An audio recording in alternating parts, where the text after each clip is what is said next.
अस्सलाम वालेकुम dear friends, my name is Waqar Hasan और मैं आज आपसे पंक्चुएशन के रूल डिस्कस करने जा रहा हूँ। और पंक्चुएशन में मैं आपको बताने जा रहा हूँ कॉमा का इस्तेमाल। कॉमा के इस्तेमाल में बहुत सारी कन्फ्यूजन आती है स्टूडेंट्स को, कॉमा कहाँ प्लेस करना है और कहाँ नहीं करना। इस लेक्चर में मैं आपको कम से कम कॉमा के ऊपर सारी चीज़ें क्लियर करने जा रहा हूँ।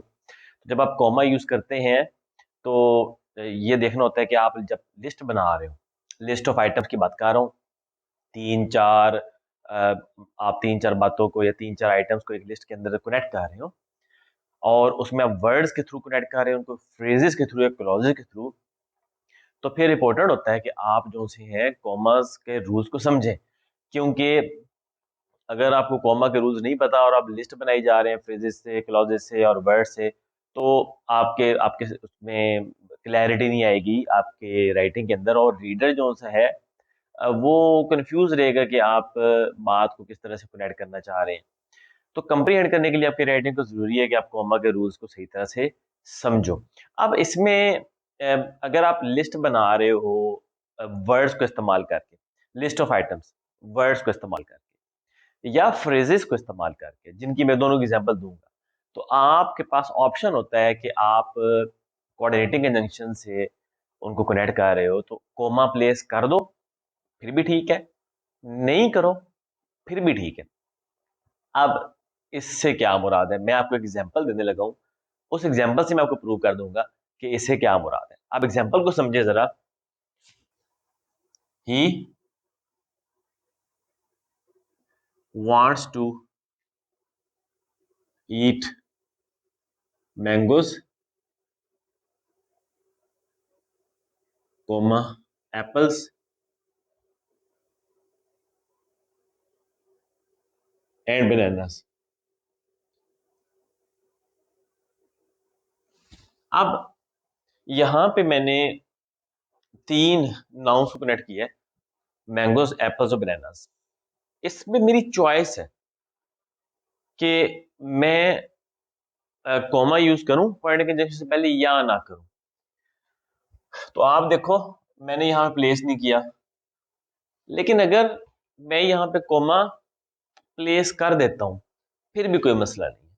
तो इसे कहते हैं सीरियल कॉमा। जब आप एक सीरीज को जोड़ रहे हो, मैंगोस एप्पल्स बनानास, इस एक एक आप सीरीज ऑफ आइटम्स को कनेक्ट कर रहे हो और एंड्स को कनेक्ट कर रहे हो, तो आप यहां पे इसको कॉमा को ओमिट भी कर सकते हो। मैंने कर दिया ओमिट, आप इसको लगा देंगे, कोई मसला नहीं। तो आप ये बात फिर ज़हन में रखें कि अगर आप लिस्ट ऑफ आइटम्स या फ्रेजेस को कनेक्ट कर रहे हो क्वाड्रेटिक कंजंक्शन से और उसमें आप एंड से पहले कॉमा लगाएंगे या नहीं लगाएंगे, कोई फर्क नहीं पड़ेगा, कोई गलती इसमें कंसीडर आपकी नहीं होगी। दोनों सही हैं, ग्रामेटिकली दोनों बिल्कुल साउंड हैं। तो इसमें मैं आप कॉमा प्लेस कर देता हूँ, ये ले मैंने अब कॉमा प्लेस कर दिया, कोई मसला नहीं हुआ। तो ये तो था जब आप लिस्ट ऑफ आइटम को ऐड करते हैं फ्रेजेस से, वर्ड से। अब नेक्स्ट रूल पे चलते हैं। जब आप सीरीज दो तीन सेंटेंसेस को ऐड करें क्लॉजेस की मदद से, जब आप क्लॉजेस को कनेक्ट करोगे, उसमें सीरीज ऑफ आइटम को ऐड करोगे, तो कंपल्शन आ जाती है। कंपल्शन आती है कि आप तब क्वाड्रेटिक कंजंक्शन से पहले कॉमा लाजमी यूज करोगे। मैं आपको इसमें एक एग्जांपल देने लगा हूं जिसमें मैं लिस्ट ऑफ आइटम्स को कनेक्ट करूंगा क्वाड्रेटिक कंजंक्शन से, लेकिन उसमें क्लॉजेस कुछ मैं ज्वाइन कर रहा हूं आपस में क्लॉजेस को। तो इस केस में जब क्लॉजेस को ज्वाइन कर रहे हो कंजंक्शन से, तो कॉमा लाजमी प्लेस करते हैं, ठीक है। अब मैं एक सेंटेंस लिखने लगा हूं, उस पर गौर कीजिएगा। During the pandemic, during the pandemic, अब यहां पे कोमा पॉवर्टी बिकेम वाइडस्प्रेड। अब यहां पे देखना, मैं क्लॉज को ऐड कर रहा हूं।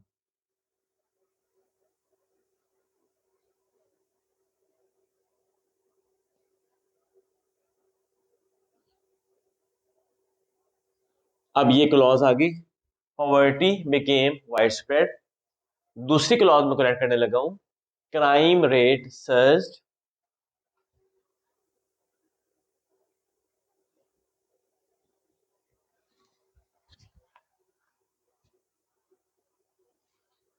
अब मैं लगा रहा हूं एंड, तो ये कंपल्शन है क्योंकि मैंने क्लॉजेस कनेक्ट किया, कंपल्शन है, मैं यहां पे कॉमा लगाऊंगा। And countries face social chaos, इस तरह बना देते हैं।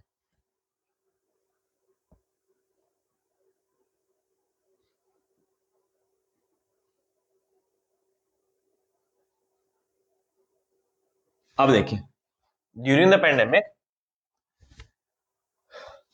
पहली clause poverty became wide spread, दूसरी क्लॉज क्राइम रेट सर्ज्ड, तीसरी clause countries faced social chaos. अब जब क्लॉजेस से मैंने कनेक्ट किया तो यहां पे एक कंपल्शन आ गई, मैंडेटरी आ गया कॉमा। तो यहां पे ये ऑक्सफोर्ड कॉमा, इसको आपके मैंडेटरी है लगाना। ऊपर वाली एग्जांपल, उसमें क्या फर्क है, ऊपर फ्रेजेस थी, ठीक है, उस सीरीज ऑफ आइटम्स के अंदर फ्रेजेस थी, वर्ड्स थे, यहां पे क्लॉजेस है।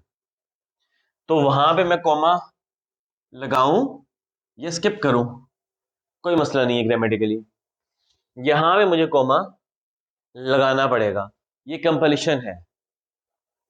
तो ये रूल क्लियर करें सबसे पहले कॉमा का, कि जब आप लिस्ट ऑफ आइटम कनेक्ट कर रहे हैं फ्रेजेस से या लिस्ट ऑफ आइटम कनेक्ट कर रहे हैं क्लॉजेस से, आपको पता होना चाहिए कि फ्रेजेस के केस में आप कंजंक्शन से पहले कॉमा ओमिट कर सकते हैं, लेकिन क्लॉजेस के केस में आप कॉमा ओमिट नहीं कर सकते।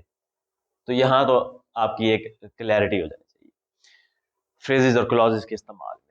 अब नेक्स्ट आता है कि कॉमा जब हम एडवर्ब्स के साथ एडवर्ब्स को कनेक्ट कर रहे होते हैं तो फिर कॉमा का रूल क्या है। पहले देखते हैं एडवर्ब्स होते क्या हैं। एडवर्ब जो से होते हैं वो मॉडिफाई करते हैं, मॉडिफाई करने का मतलब होता है इन्फॉर्मेशन देते हैं वर्ब्स के बारे में, एक्शन के बारे में, जो काम हो रहा है उसके बारे में इन्फॉर्मेशन देंगे। For example, he was driving fast, अब ड्राइविंग के बारे में इन्फॉर्मेशन दी मैंने, फास्ट, ओके। अच्छा, ये एडजेक्टिव्स को भी मॉडिफाई करते हैं और बाकी एडवर्ब्स को भी मॉडिफाई करते हैं। तो एडवर्ब्स का काम होता है मॉडिफाई करना एडजेक्टिव्स को, बाकी एडवर्ब्स को और एक्शन वर्ड को। जब हम मल्टीपल एडवर्ब यूज करते हैं सेंटेंस में तो उनको भी हम कॉमा से सेपरेट करते हैं, ठीक है। अब इसमें मैं आपको एग्जांपल देने जा रहा हूँ, वो एग्जांपल देखते हैं कि he is a very very rich man, ठीक है, he is a very very rich man, मैं लिख देता हूँ आपको। अब यहाँ पे केस भी लिख देते हैं, कौन सा केस है, एडवर्ब्स का। ये एडवर्ब्स का केस है, he is a very comma very rich man. अब यहाँ पे एडवर्ब्स आ गए, is a very very rich man, मैंने उनको कॉमा से जो सा है वो सेपरेट कर दिया, ठीक है। एक और एग्जांपल आपसे डिस्कस करता हूँ इसमें, इस पे गौर करें। इसमें मैंने एडवर्ब यूज किए हैं, ही हैप्पीली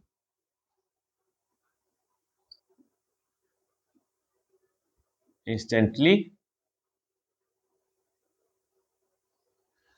ही हैप्पीली इंस्टेंटली, और तीसरा यूज कर लेते हैं enthusiastically, enthusiastically join the party, okay, comma.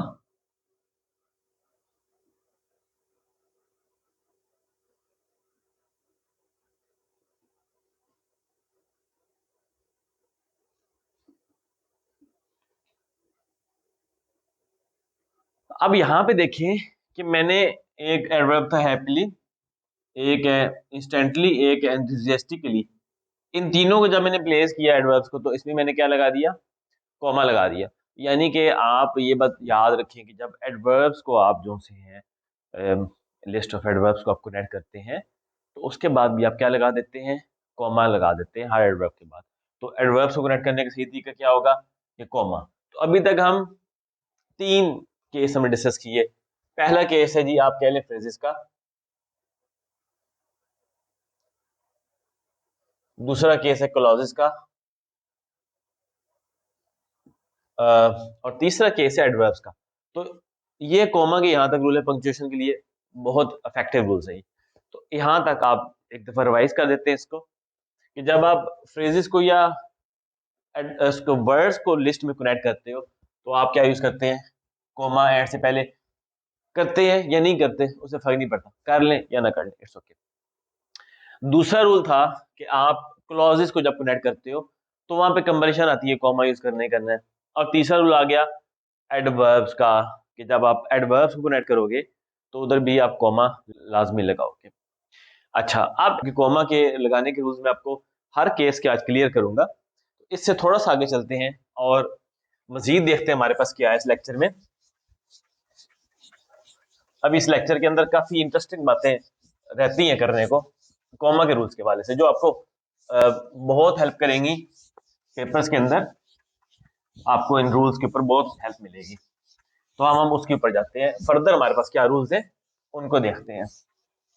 अच्छा, कॉमा का अगले इस्तेमाल में बताऊंगा इंट्रोडक्टिव फ्रेजेस या वर्ड्स के बाद। सेंटेंस के स्टार्ट में आप कोई इंट्रोडक्टिव फ्रेज लगाते हो या कोई वर्ड से लगा देते हो, उसके बाद लाजमी होता है कि आप कॉमा लगाएं। उसकी वजह ये होती है कि इंट्रोडक्टिव फ्रेज जो सी होती है या कोई इंट्रोडक्टिव वर्ड जो होता है वो क्लैरिटी लाती है कंप्रीहेंशन में, लेकिन वो इनकम्प्लीट इंफॉर्मेशन होती है। इनकम्प्लीट इंफॉर्मेशन इस तरह होती है ना कि वो मुकम्मल सेंटेंस नहीं बताते, एक आप फ्रेज लगा देते हो और उस फ्रेज के बाद आप मुकम्मल सेंटेंस लिखते हो, ठीक है। फॉर एग्जाम्पल मैं एक इंट्रोडक्टरी फ्रेज आपके लिए लगा के देता हूँ, in the beginning.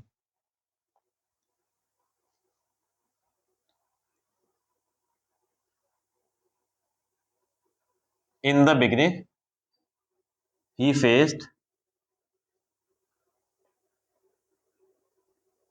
Many challenges. अब यहाँ पे है जी in the beginning, introductory phrase है। अच्छा, ये कंप्लीट इंफॉर्मेशन नहीं है, तो कंप्लीट इंफॉर्मेशन नहीं है तो यहाँ पे आप कॉमा लगा दें क्लैरिटी के लिए, कंप्रीहेंशन की क्लैरिटी के लिए। क्यों? क्योंकि इस कॉमा से ये क्लियर हो जाएगा इसके बाद एक पूरा सेंटेंस फॉलो कर रहा है। तो इंट्रोडक्टिव फ्रेज के बाद आप कॉमा लगाएं, फर्दर कंप्रीहेंशन में क्लैरिटी आ जाएगी। ठीक हो गया, और रीडर को ज़्यादा आसानी हो जाएगी। एक और देखते हैं जी सेंटेंस आपके लिए, in the middle of the journey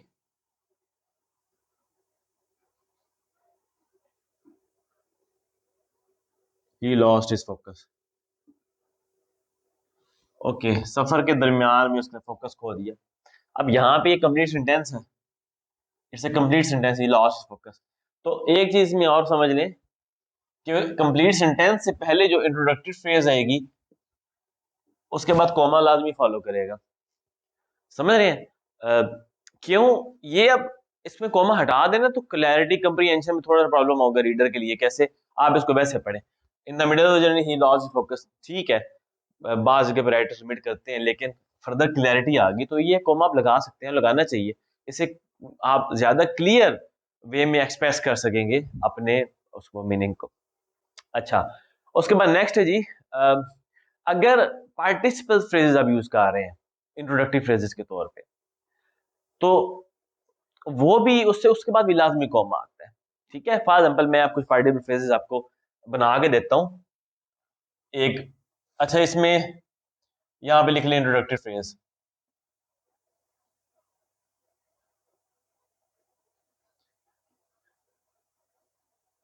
इसके बाद कॉमा, आप पार्टिसिपल फ्रेजेस,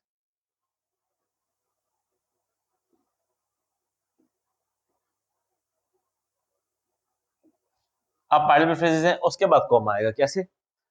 एग्जांपल देता हूँ जी।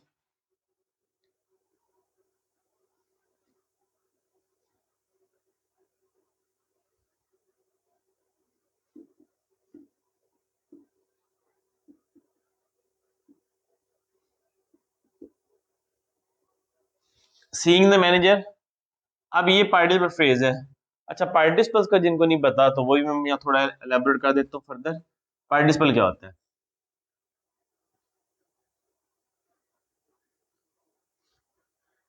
ये वर्ब की आईएनजी फॉर्म होती है, जो कि एडजेक्टिव का रोल भी प्ले कर रही होती है।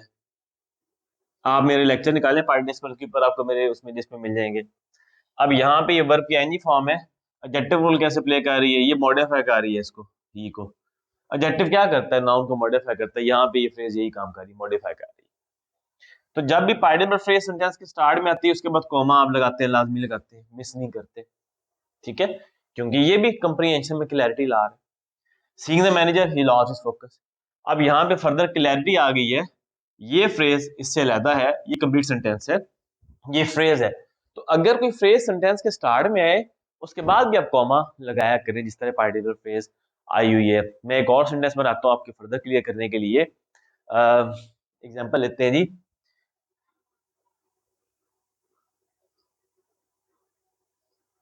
Playing in the street,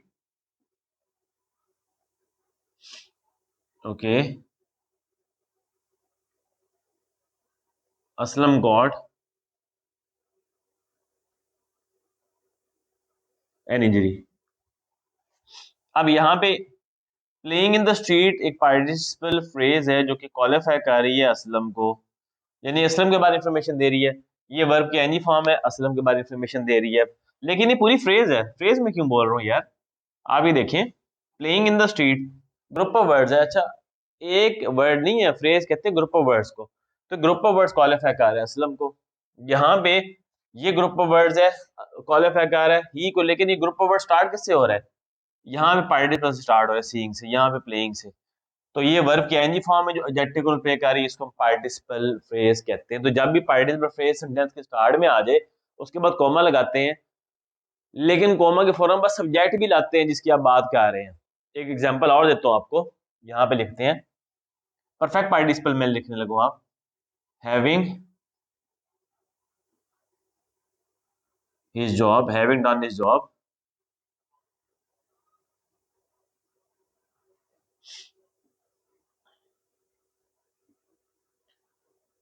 he left his office. अब यहाँ पे having done his job perfect participle है। अब परफेक्ट पार्टिसिपल के लिए भी आप मेरे लेक्चर देख सकते हैं, प्लेलिस्ट में पड़ा होगा मेरे चैनल पे, उसको देख लें। अब ये परफेक्ट पार्टिसिपल है, ये कॉन्सिक्वेंस को शो करता है, इस काम का कॉन्सिक्वेंस आया कि वो चला गया। अगेन ये फ्रेज क्वालिफाई कर रही है ही को और इंफॉर्मेशन दे रही है ही के बारे में, और कॉन्सिक्वेंस की फॉर्म में परफेक्ट पार्टिसिपल कॉन्सिक्वेंस से लेके आता है, तो ये अब इसे क्वालिफाई कर रही है। अब पार्टिसिपल फ्रेज जब भी सेंटेंस के स्टार्ट में लिखी, उसके बाद कॉमा लगाया ताकि क्लैरिटी आ जाए। तो यहाँ पे जो दो केस मैंने मजीद डिस्कस किए हैं, इंट्रोडक्टिव फ्रेजेस के बाद कॉमा, पार्टिसिपल फ्रेजेस के बाद कॉमा। जब भी पार्टिसिपल फ्रेज, कोई भी पार्टिसिपल फ्रेज है, जब वो सेंटेंस के स्टार्ट में आ जाए, या कोई इंट्रोडक्टिव फ्रेज सेंटेंस के स्टार्ट में आ जाए, उसके बाद क्या लगा देते हैं आप, कॉमा। इससे आगे चलते हैं, क्योंकि आगे और भी रूल्स आ रहे हैं, तो इसको मैं रेज करता हूँ। इससे आगे जो डिस्कस करेंगे वो फर्दर इंटरेस्टिंग है आपके लिए, और मजीद आपको कॉमा के बारे में इंफॉर्मेशन देंगे, ठीक है जी। अब देखते हैं इससे आगे हम कहाँ पे, किस तरफ जा रहे हैं। तो ये रूल्स आपकी राइटिंग में ना बहुत क्लैरिटी, और आप कह लो कि एरर फ्री इंग्लिश में आपकी बहुत हेल्प होती है उसको लिखने में। इनको आप लाजमी एक तो समझे, दूसरा इन पे प्रैक्टिस भी किया करें, ठीक है। अच्छा, अब हम कॉमा का वो रूल बताने जा रहे हैं जब हम ज्वाइन करेंगे इंडिपेंडेंट क्लॉजेस को क्वाड्रेटिक कंजंक्शन से। देखें, पहले मैंने इंडिपेंडेंट क्लॉजेस ज्वाइन की, वो लिस्ट ऑफ आइटम्स के तौर पे थी, अब लिस्ट नहीं है, अब दो इंडिपेंडेंट जुमले में जोड़ रहा हूं, लिस्ट की फॉर्म में नहीं है, दो अलहदा जुमले हैं जिनको मैं एक सेंटेंस में कह रहा हूं। पहले बता दूं क्लॉज क्या होती है, इंडिपेंडेंट क्लॉज क्या होती है। इंडिपेंडेंट क्लॉज होती है जो कि कंप्लीट सेंस डिलीवर करती है, अपना कंप्लीट मायने वो डिलीवर करेगी। For example Aslam goes to the school, complete मायने डिलीवर कर रही है, ठीक है। तो जिसका कंप्लीट मीनिंग डिलीवर हो रहा हो वो इंडिपेंडेंट क्लॉज होती है। अब इसमें भी आगे सिनेरियोस डिफरेंट हैं कि इंडिपेंडेंट दो क्लॉजेज हैं, उनको आप जब ज्वाइन करते हैं तो आप कॉमा लगाते हो या नहीं लगाते, हर केस में कॉमा नहीं लगाते, ठीक है। फॉर एग्जाम्पल मैं आपको एक एग्जाम्पल अभी दूंगा, तो उसके बाद आपको थोड़ा समझ आ जाएगा कि कोमा इंडिपेंडेंट क्लॉज में किस तरह से यूज कर रहे हैं। अब दो इंडिपेंडेंट क्लॉज में जोड़ने जा रहा हूँ, और उनमें मैं कोमा प्लेस करूंगा और कोमा उसमें बताऊंगा एक्सेप्शन क्या होती है। तो एग्जांपल देखते हैं जी। He wants to move to a big city but he has got family obligation. He wants to move to a big city. Okay, लिखें जी। He wants to move to a big city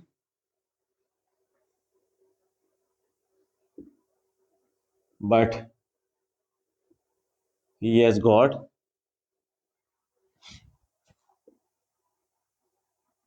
family obligation। अब यहाँ पे मैंने बार से पहले comma लगा दी। इसे ऑक्सफोर्ड कॉमा भी कहते हैं, इसे ऑक्सफोर्ड कॉमा भी कहते हैं। दो इंडिपेंडेंट क्लॉज में जब क्वाड्रेटिक कंजंक्शन होती है तो आप उसमें लगा देते हैं। एक और लिखता हूँ जी सेंटेंस में, my friends are leaving for Dubai so I will come to meet them. Okay, इसमें भी आपको समझाते हैं। My friends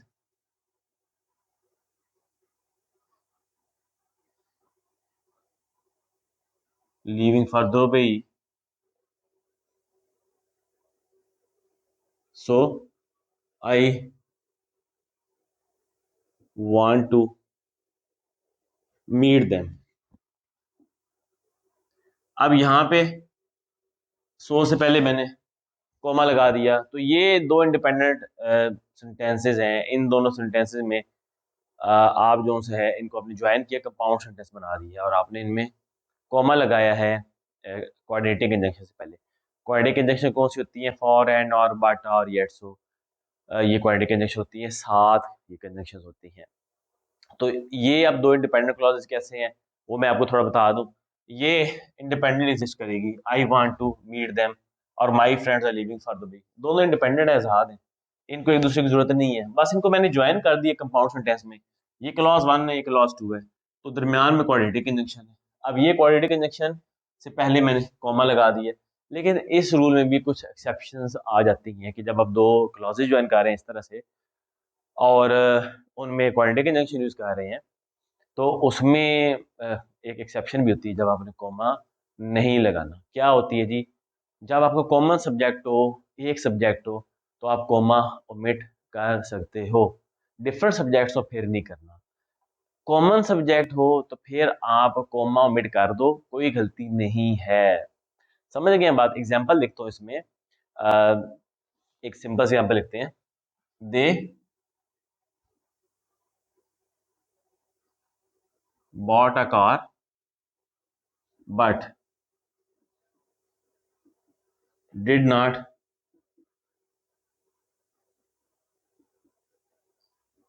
register it। अब बट से पहले मैं कॉमा नहीं लगा रहा, मैंने यहाँ पे दे, यहाँ पे दे कॉमन है, तो अगर मैं सब्जेक्ट कॉमन ले रहा हूँ तो मैं छोड़ सकता हूँ कॉमा, यहाँ पे कॉमा ना लगाएं। मैं दोबारा रिपीट करता हूँ, दो इंडिपेंडेंट क्लॉज को जब आप जोड़ोगे तो आप कॉमा लगाते ही लगाते हो, लाजमी लगाते हो। ये मैंने लगा दिया, ये इंडिपेंडेंट क्लॉज है, ये इंडिपेंडेंट क्लॉज है। लेकिन अगर सब्जेक्ट आप कॉमन ले रहे हैं, जिस तरह यहाँ पे भी कॉमन आ सकता है, he wants to move to a big city but has got family obligation. Common subject के केस में आप कॉमा ओमिट कर दो, कोई मसला नहीं। लेकिन डिफरेंट सब्जेक्ट्स हो ना, यहाँ पे डिफरेंट सब्जेक्ट्स हो, जिस तरह माई फ्रेंड्स आ गया एंड आई, यहाँ पे सब्जेक्ट डिफरेंट है, यहाँ पे मैं कॉमा ओमिट नहीं कर सकता, यहाँ पे मुझे लगाना चाहिए। ये सब्जेक्ट में आई आ गया, मैं खुद हूँ, यहाँ पे माई फ्रेंड्स है, तो ये सब्जेक्ट और है, ये सब्जेक्ट और है, ये कॉमा ओमिट नहीं हो सकता। लेकिन ये हो सकता है, यहाँ पे they subject, they bought a car but, अब यहाँ पे दे कॉमन है, तो जब सब्जेक्ट कॉमन हो तो यहाँ का कॉमा आप ओमिट कर सकते हैं, कोई मसला नहीं। जब सब्जेक्ट कॉमन हो तो आप यहाँ का कॉमा जो सा है वो ओमिट कर सकते हैं। ठीक है, एक और एग्जांपल देख लेते हैं जी। ओके, एक और देखते हैं। He met us yesterday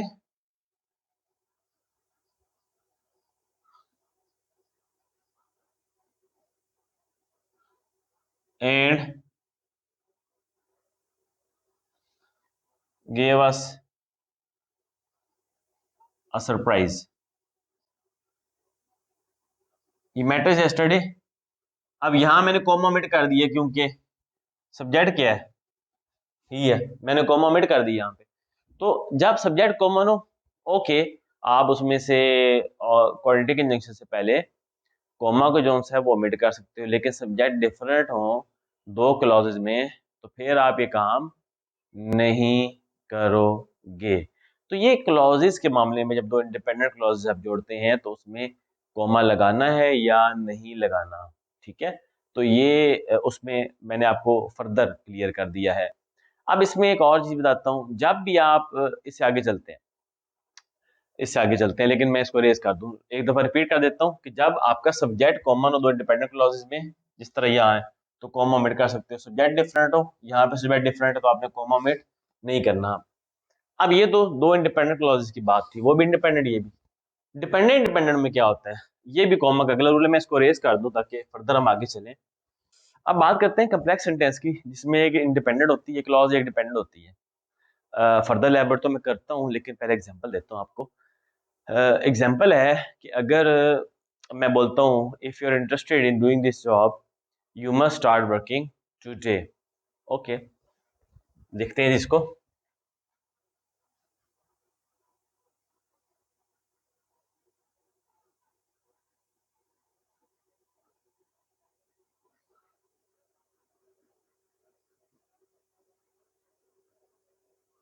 coma,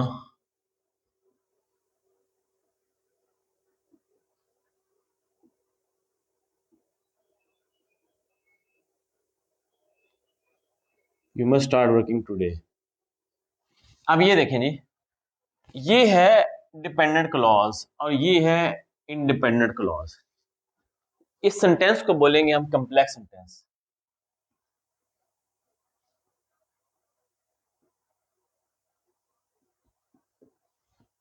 अब याद रखना, जब भी डिपेंडेंट क्लॉज सेंटेंस में स्टार्ट में आती है, जब भी डिपेंडेंट क्लॉज सेंटेंस के स्टार्ट में आएगी, उसके बाद कॉमा आप लाजमी लगाओगे, फिर आप इंडिपेंडेंट क्लॉज लेके आओगे।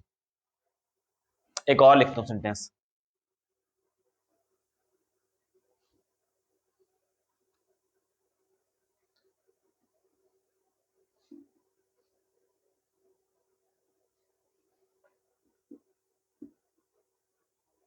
Because he was ill he missed the class. Again dependent को मैं पहले ला रहा हूं। तो जब भी आप डिपेंडेंट क्लॉज को सेंटेंस के स्टार्ट में लाते हो उसके बाद कॉमा लगता है, लेकिन अगर यही डिपेंडेंट क्लॉज आखिर में चली जाए सेंटेंस के, फिर कॉमा नहीं आता। मैं इसी को अगर इनकी सीक्वेंस को रिवर्स कर दूं, एग्जांपल देता हूं मैं आपको कि इसी को मैं रिवर्स करने लगा हूं।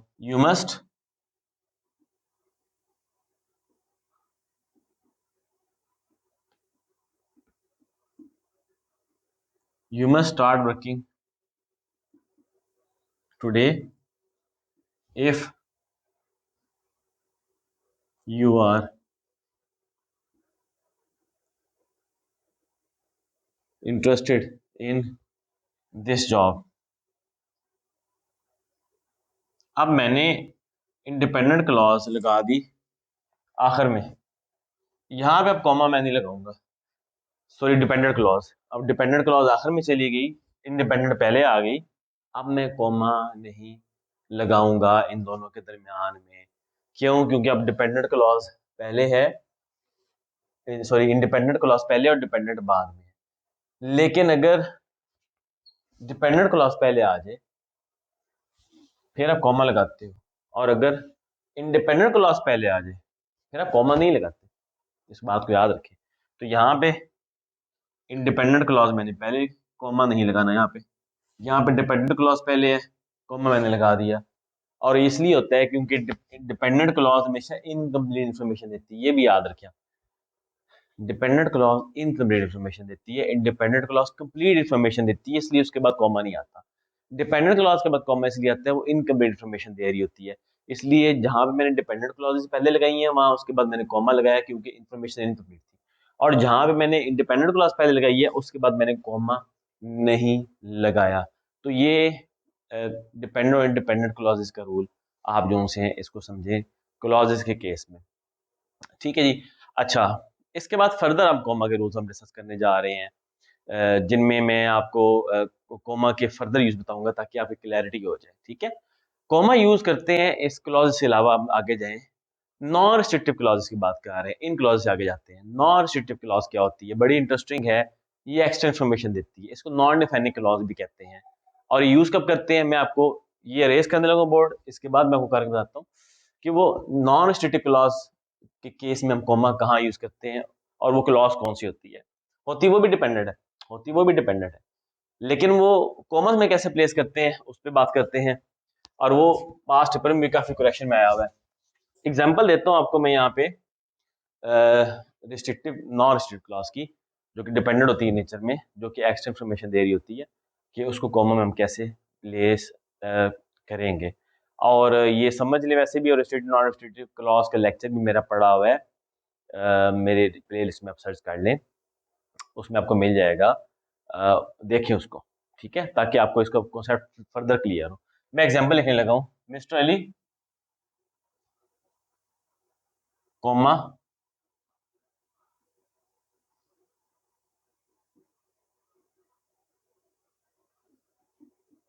Who is the owner of the school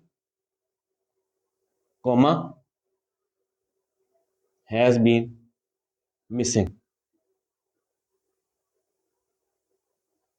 since yesterday। अब ये जो है ना, who is the owner of the school, ये नॉन रिस्ट्रिक्टिव क्लॉज है, लिख लें इसको। डिपेंडेंट भी है,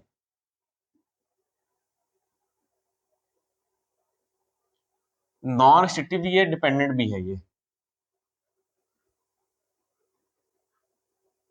नॉन रिस्ट्रिक्टिव क्लॉज होती है जो एक्स्ट्रा इन्फॉर्मेशन दे रही होती है।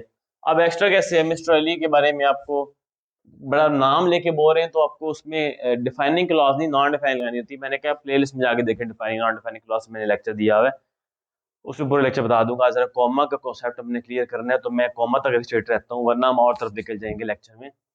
अब ये कॉमा मैंने प्लेस किया क्योंकि ये क्लॉज नहीं चाहिए थी, इसको नॉन रिस्ट्रिक्टिव क्लॉज कहते हैं। इसके बगैर भी सेंटेंस कंप्लीट मीनिंग दे रहा है। कैसे, mister Ali has been missing since yesterday, mister Ali has been missing since yesterday, इसको आप खाली भी बोलेंगे, सेंटेंस कंप्लीट है।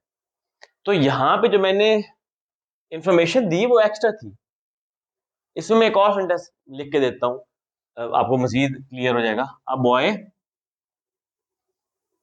Coma who met us yesterday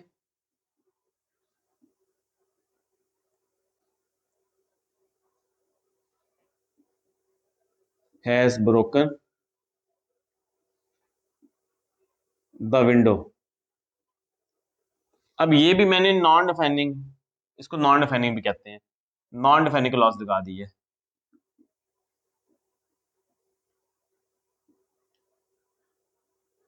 इसको नॉन रिस्ट्रिक्टिव भी कहते हैं, इसको डिपेंडेंट भी कहते हैं। डिपेंडेंट तो ये है ही है, बाय बर्थ ये डिपेंडेंट है, यानी कि एक्चुअली ये डिपेंडेंट क्लॉज है,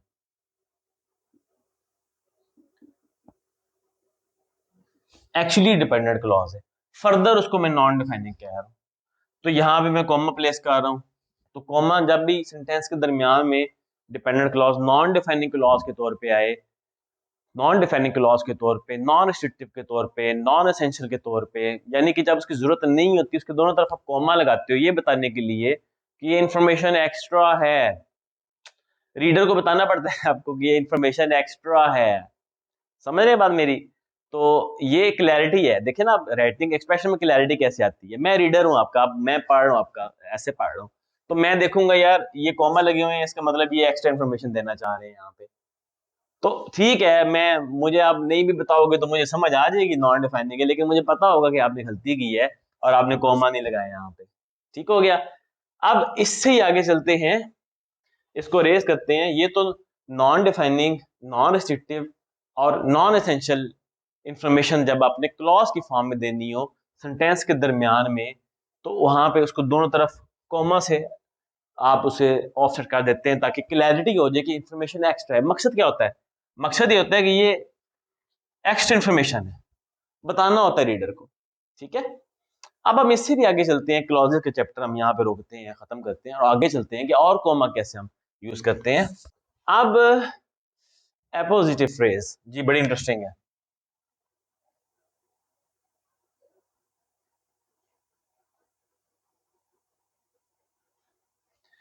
एपोजिटिव फ्रेज नाउन की एग्जिस्टेंस के बारे में बताती है कि नाउन किस तरह एग्जिस्ट कर रहा है। अब इसको भी कॉमास में लिखते हैं। मैं मिस्टर अली की एग्जांपल ले लेता हूँ। मिस्टर अली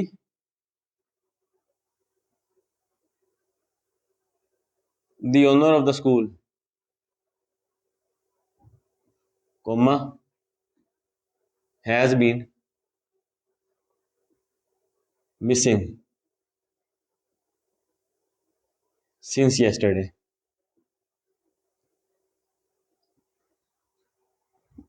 अब यहां पे the owner of the school, ये एपोजिटिव फ्रेज है, क्लॉज नहीं है। क्लॉज फ्रेज में क्या फर्क होता है? क्लॉज का सब्जेक्ट होता है। एक और मैं आपको दे देता हूँ जी इसमें further example. Pakistan a hard country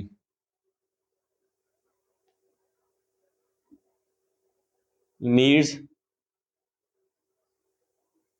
economic reforms. अब ये अगेन अपोजिटिव फ्रेज है, पाकिस्तान की एग्जिस्टेंस के बारे में बता रही है, इस टाइम पाकिस्तान कैसे एग्जिस्ट कर रहा है। ये अली की एग्जिस्टेंस के बारे में बता रही है कि अली किस तरह एग्जिस्ट कर रहा है। ये पाकिस्तान की यानी कि नाउन की एग्जिस्टेंस के बारे में ये फ्रेज बता रही है।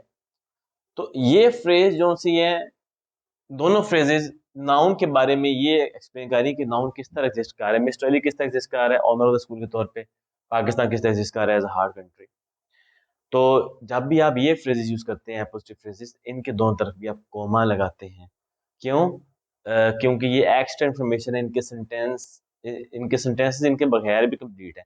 आप कहते हैं Pakistan needs economic reform, sentence complete है। आप कहते हैं mister Ali has been missing since yesterday, sentence complete है। ये इंफॉर्मेशन जो सी है ना, ये है एक्स्ट्रा और ये फ्रेज की फॉर्म में है। इस फ्रेज का नाम क्या है? पॉजिटिव फ्रेज, जो कि नाउन की एग्जिस्टेंस के बारे में बता रही है। तो जब भी आपने नाउन की एग्जिस्टेंस के बारे में बताना हो, एपोजिटिव फ्रेज यूज करते हैं, उसको भी कॉमा से ऑफसेट करते हैं। तो ये कॉमास के बारे में इम्पोर्टेंट मोस्ट इम्पोर्टेंट रूल्स थे और मेरे ख्याल में आपको काफ़ी हद तक समझ आ गए होंगे। मैंने काफ़ी सारे सिनेरियोज डिस्कस किए हैं कॉमर्स के बारे में। देखते रहें और वीडियो शेयर करते रहें। Thank you so much.